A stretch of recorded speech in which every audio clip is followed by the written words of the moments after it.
Hey team, back again, and this time we're talking about the Columbia 300 Speed.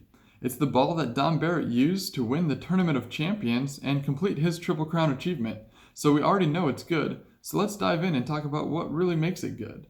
Starting with this brand new shifter core. This core is brand new in the Pro Performance lineup for Columbia 300. It's an asymmetrical core that has a total differential of 0.50 and an intermediate differential of 0.15. And this RG is just a little lower as well than the Command series, meaning all three stats are lower than they were in the Command.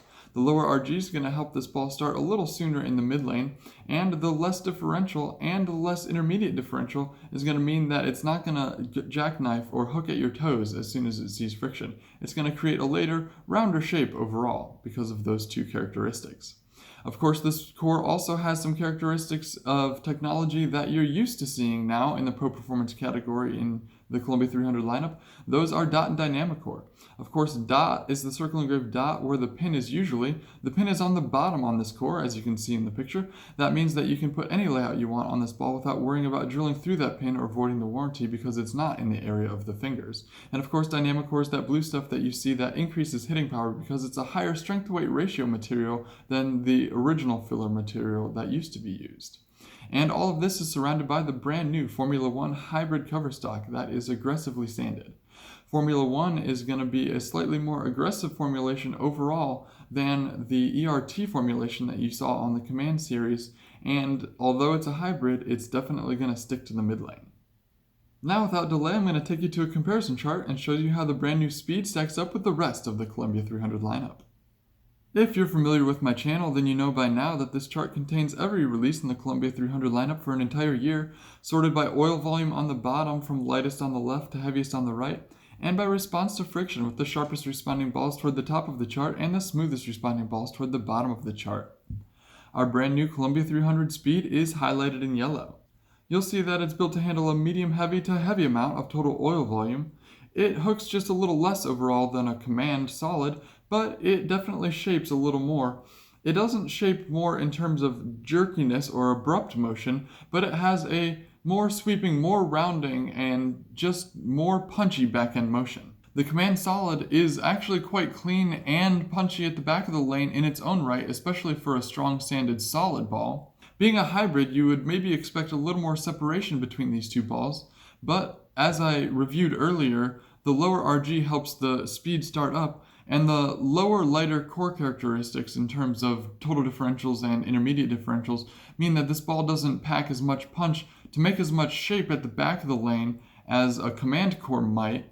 So all else being equal, this ball is going to be a little smoother overall, even though it still continues well at the back of the lane.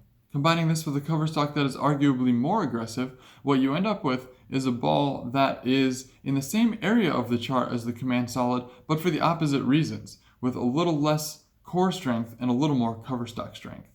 They make a great pairing because the Command is definitely punchy in the mid lane, and it can be a little rolly off the end of the pattern, where the Speed tends to start up early but round out the motion at the back of the lane really nicely and suck up to the pins in a way that some asymmetrical balls, especially some high intermediate differential balls, tend not to do.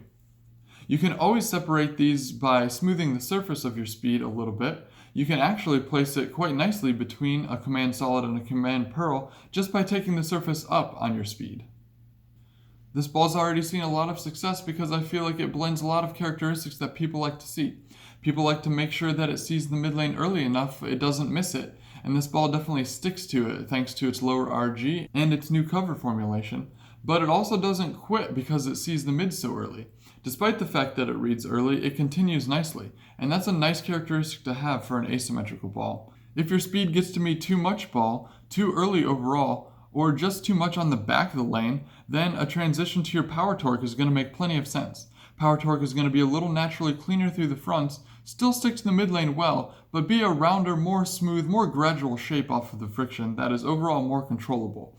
I consider power torque to be an excellent benchmark ball for most player styles. If you're a little more speed dominant, then you might consider Speed to be a benchmark ball, if not the first ball out of your bag for heavier patterns.